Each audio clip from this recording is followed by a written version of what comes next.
Segundo Samuel, capítulo 20, diz assim: Aconteceu que estava ali um homem perverso, cujo nome era Seba, filho de Bicri, homem de Benjamim.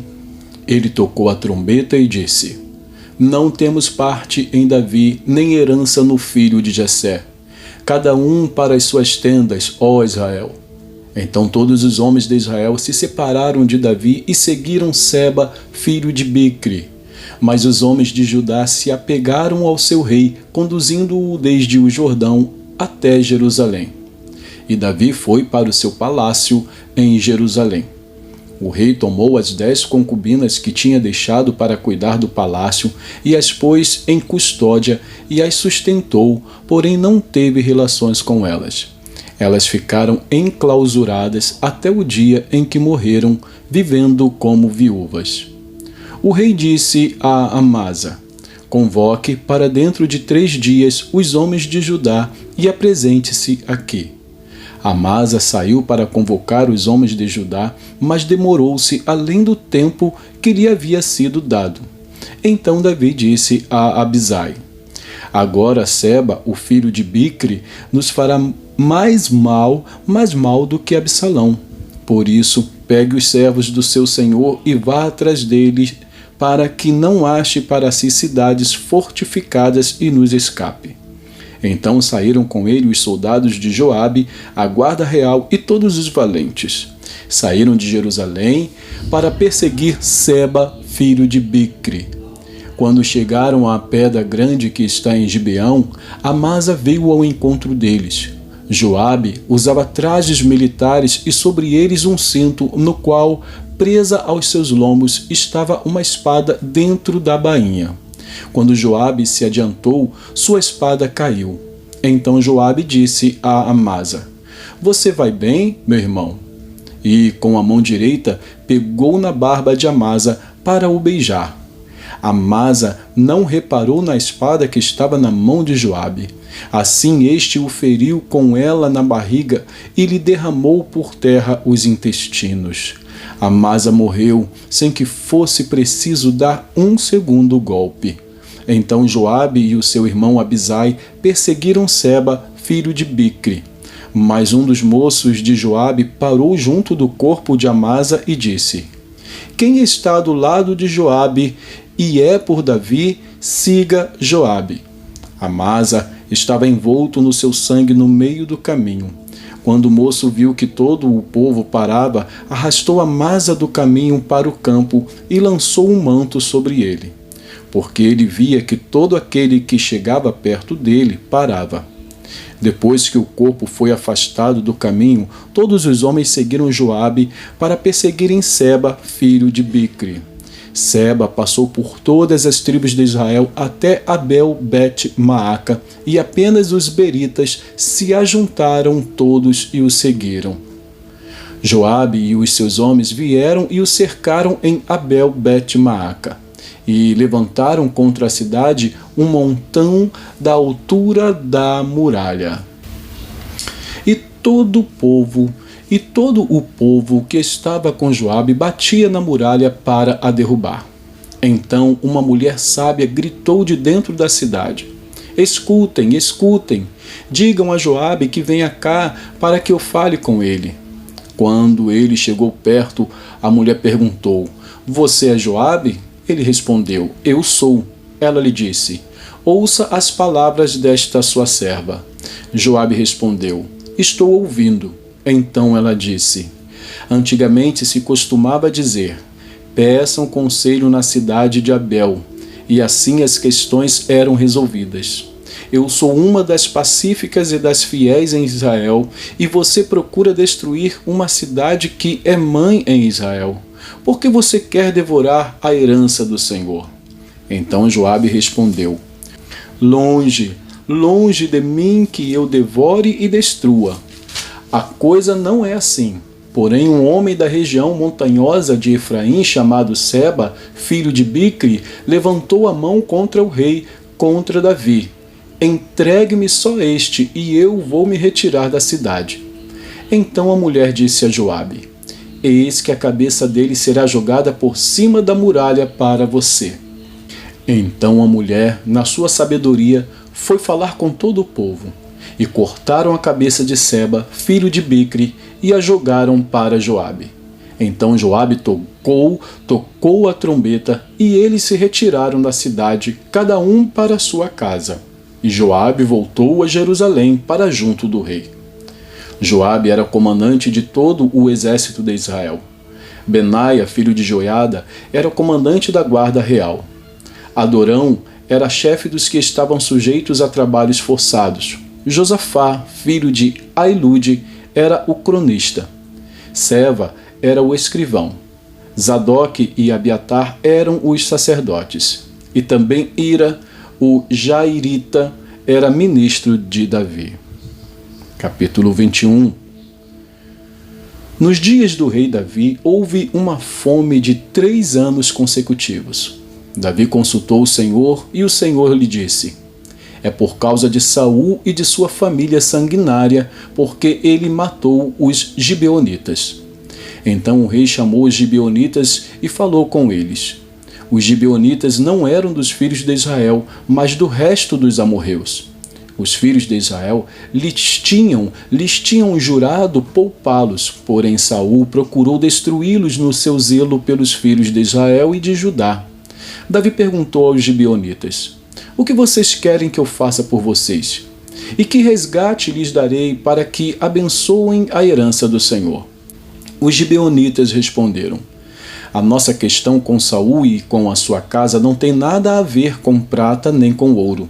Também não pretendemos matar pessoa alguma em Israel. Então Davi disse: o que vocês disserem, isso farei por vocês. Eles responderam ao rei: quanto ao homem que nos destruiu e procurou que fôssemos exterminados, sem que pudéssemos subsistir dentro das fronteiras de Israel, que nos sejam dados 7 homens dos seus descendentes, para que os enforquemos diante do Senhor, em Gibeá de Saul, o eleito do Senhor. E o rei disse: eu vou dar. Mas o rei poupou Mefibosete, filho de Jonatas, filho de Saul, por causa do juramento ao Senhor feito entre Davi e Jonatas, filho de Saul. Porém o rei pegou os 2 filhos que Rispa, filha de Aiá, tinha tido de Saul, a saber, Armone e Mefibosete.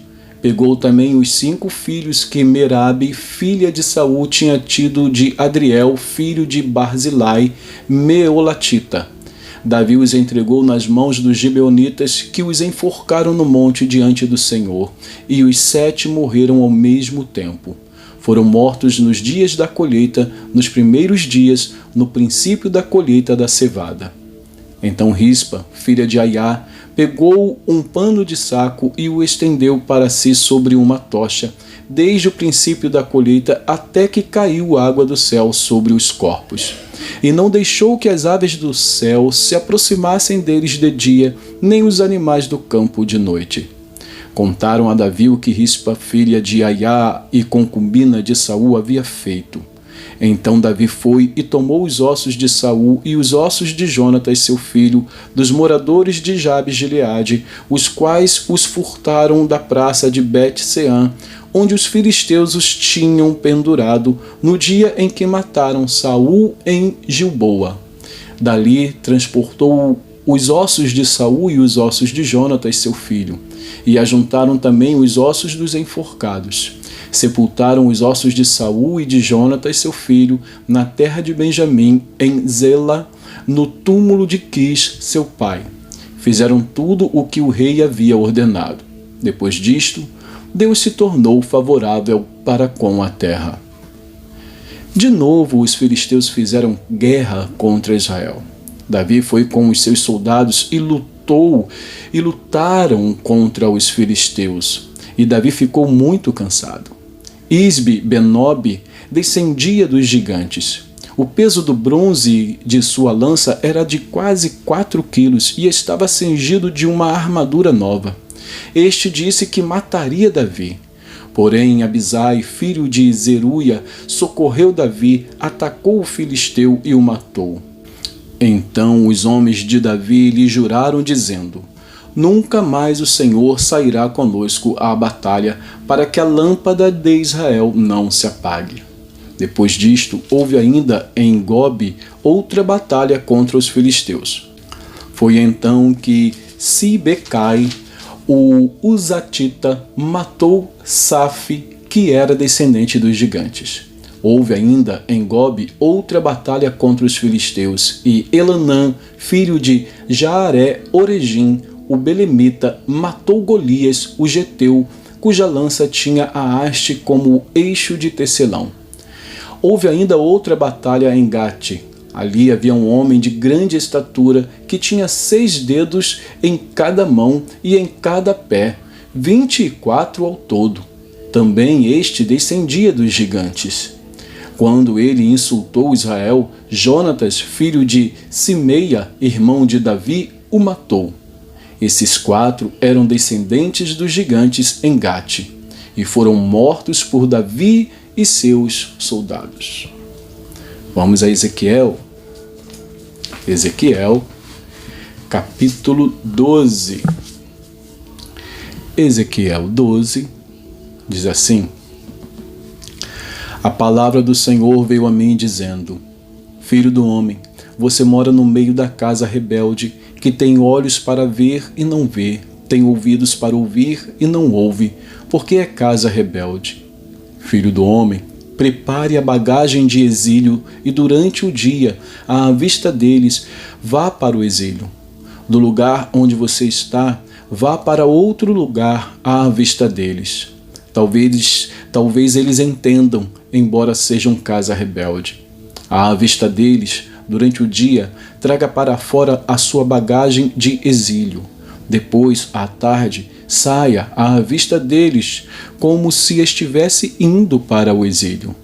Abra um buraco na parede à vista deles e saia por ali. À vista deles, ponha a bagagem nos ombros e saia com ela quando já for escuro. Cubra o rosto para que você não possa ver o chão, porque eu fiz de você um sinal para a casa de Israel. Como me foi ordenado, assim eu fiz. De dia levei para fora a minha bagagem de exílio. Depois, à tarde, com as minhas mãos abri um buraco na parede.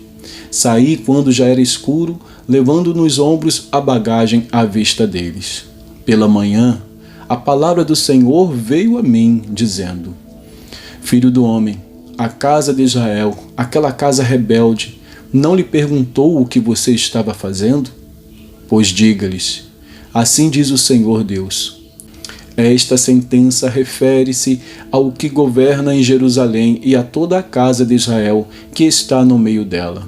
Diga: Eu sou um sinal para vocês. Como eu fiz, assim será feito com eles. Irão para o exílio, para o cativeiro.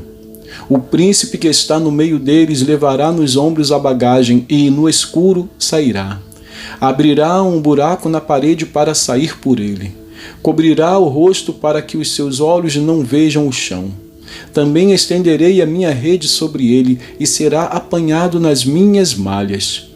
Eu o levarei para a Babilônia, à terra dos caldeus, mas ele não haverá, ainda que venha a morrer ali.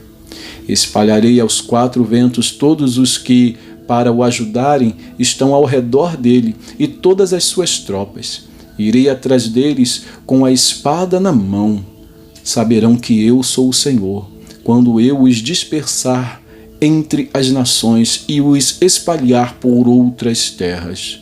Deixarei que alguns poucos escapem da espada, da fome e da peste, para que publiquem todas as suas coisas abomináveis entre as nações para onde forem, e saberão que eu sou o Senhor. Então a palavra do Senhor veio a mim dizendo: Filho do homem, você comerá o seu pão com tremor e beberá a sua água com estremecimento e ansiedade. E você dirá ao povo da terra: Assim diz o Senhor Deus a respeito dos moradores de Jerusalém, na terra de Israel. Eles comerão o seu pão com ansiedade e beberão a sua água com espanto, porque a terra deles será despojada de tudo o que contém, por causa da violência de todos os que nela habitam.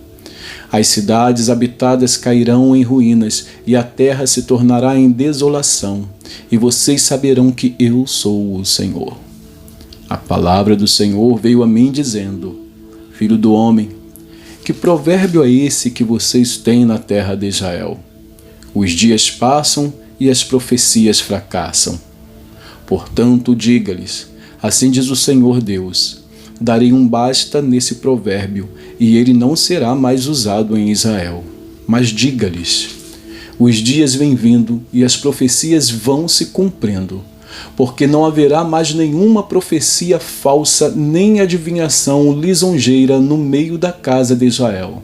Porque eu, o Senhor, falarei, e a palavra que eu falar se cumprirá e não será adiada. Porque falarei a palavra e a cumprirei, diz o Senhor Deus, enquanto vocês, que são casa rebelde, ainda estiverem vivos. A palavra do Senhor veio a mim dizendo: Filho do homem, eis que os da casa de Israel dizem: as visões que esse homem tem se referem a dias futuros, e as suas profecias tratam de tempos distantes. Portanto, diga-lhes: assim diz o Senhor Deus, nenhuma das minhas palavras será adiada, e a palavra que eu falar se cumprirá, diz o Senhor Deus. E que Deus abençoe a porção da sua palavra.